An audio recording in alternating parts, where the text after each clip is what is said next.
हम चर्चा कर रहे थे कि क्या आवश्यकता है गुरुदेव की मानव जीवन में, क्या करते हैं या यूँ कहें कि क्या रोल अदा करते हैं गुरुदेव हमारे मानव जीवन में। आज की चर्चा में इसी महत्वपूर्ण प्रश्न का उत्तर छुपा है। भाई बहनों, बहुत ही ध्यानपूर्वक एकाग्रचित होकर इस वीडियो को सुने। हरि ओम परम तत्वाय नारायणाय गुरुभ्यो नमः। जय गुरुदेव। भाई बहनों, जैसा कि हम जानते हैं कि कोई भी कार्य करने से पहले हम कुछ ना कुछ विचार अवश्य करते हैं, अर्थात प्लान बनाते हैं। वैसे भी कहते हैं ना, बिना विचारे जो करे वो पीछे पछताए।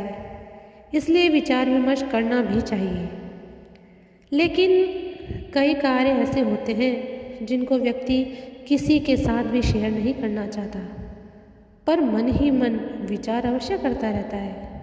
फिर चाहे वो कार्य सकारात्मक हो या नकारात्मक, सुकर्म हो या कुकर्म, दुष्कर्म, अर्थात वह एक बीज का निर्माण कर रहा होता है। अब बीज का निर्माण किस तरह से कर रहा होता है? मान लीजिए किसी व्यक्ति को अन्य किसी व्यक्ति ने मुंह से कोई ऐसी बात कह दी जो पहले व्यक्ति को अत्यधिक हर्ट कर गई हो, और ऐसा बार बार हुआ हो, या दूसरे व्यक्ति ने पहले व्यक्ति को शारीरिक रूप से कोई नुकसान पहुंचा दिया हो जाने अनजाने में, या कोई आर्थिक चोट दी हो किसी भी रूप में। ऐसे में पहला व्यक्ति सीधे तौर पर तो कुछ कर नहीं पा रहा होता है, परंतु मन ही मन वह बदले का विचार अवश्य कर रहा होता है। वह विचार एक बार आकर चला जाए तो कोई बात नहीं, क्षणिक विचार है, आया और गया।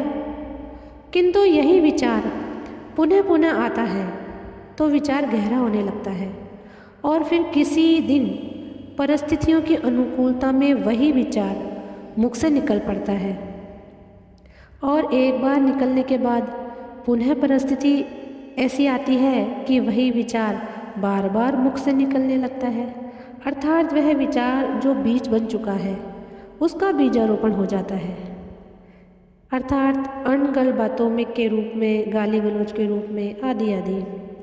अब थोड़ा और समय निकलते निकलते यह बीज अंकुरित होने लगता है इन्हीं विचारों के माध्यम से, और फिर किसी दिन परिस्थितियाँ और अनुकूल मिल जाती हैं तो जो विचार उसने मन ही मन बनाया था वह उसे अब हाथ से करने में भी देर नहीं लगाता। चाहे उसने किसी को चांटा मारने की सोची हो, या लात घूंसा, या इससे ज़्यादा या उससे भी और ज़्यादा। विचारों में जितनी ज़्यादा गहनता, जितनी ज़्यादा प्रबलता, उतना ही तीखा प्रहार। ठीक इसी प्रकार से यह कर्म सुकर्म भी हो सकता है। डिपेंड करता है कि आपने सोच कैसी बनाई, विचार कैसे उत्पन्न किए, उनकी प्रबलता कैसी रही, गहराई कैसी रही। सुविचारों का फल सुफल ही होगा, और दुष्विचारों का फल दुष्कर्म ही होगा। अब जब हम गुरुदेव से दीक्षा प्राप्त करते हैं, उनके सानिध्य में जाते हैं, तभी से गुरुदेव हमारे विचारों के नियंत्रक बन जाते हैं। शनै शनै कुविचार हमारे मन मस्तिष्क में आना ही बंद कर देते हैं। कुविचार, गंदे विचार गुरुदेव मन में आने ही नहीं देते, और इसके विपरीत जब कोई सुविचार हमारे मन में उत्पन्न होने लगता है तो गुरुदेव उन सुविचारों को क्रियान्वित करने के लिए हमारे अंदर ही अंदर हम पर प्रेशर डाल रहे होते हैं, हमें पुश कर रहे होते हैं, हमें शक्ति प्रदान कर रहे होते हैं, हमारा मार्ग प्रशस्त कर रहे होते हैं, हमें अनुकूलताएं प्रदान करते हैं कि हमारे मन में आया सुविचार शीघ्र ही सुकर्म बने, और जन्म जन्मांतर में किए हुए दुष्कर्मों के फल को ब्रेक किया जाए। पहले दुष्कर्मों के फल को ब्रेक करते हैं, फिर जैसे जैसे हमारे सुविचारों में निरंतरता आती है, हमारी साधनाएं बढ़ती है, तपस्या बढ़ती है, हम निरंतर गुरुदेव से संपर्क बनाकर रखते हैं, शक्तिपात ग्रहण करते रहते हैं, क्योंकि हम में इतना सामर्थ्य नहीं कि हम अपनी ही पूजा साधना से हमारे जन्म जन्मांतर के पाप दोष समाप्त कर सकें। इसलिए गुरुदेव की तपस्या का अंश शक्तिपात के द्वारा हमें मिलता रहे तो यह क्रिया शीघ्र ही संपन्न होने लगती है और हमारा जीवन सुंदरता, सरलता, सहजता, सफलता, संपन्नता और संतुष्टता की ओर अग्रसर होने लगता है।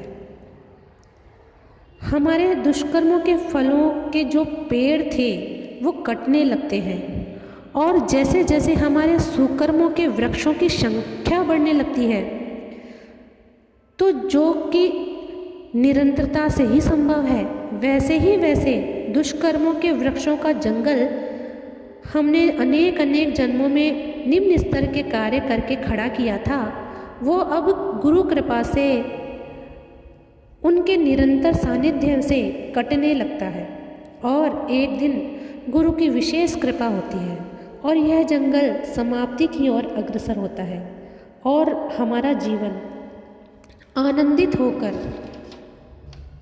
गुरुमय बन जाता है। दोस्तों, भाइयों बहनों, यदि आप मेरे इन विचारों से थोड़ा भी सहमत हैं तो मेरे इस चैनल को सब्सक्राइब जरूर करें, वीडियो को लाइक करें तथा इन पावन विचारों को गुरु सेवा मानकर अपने अपने सर्किल में शेयर अवश्य करें।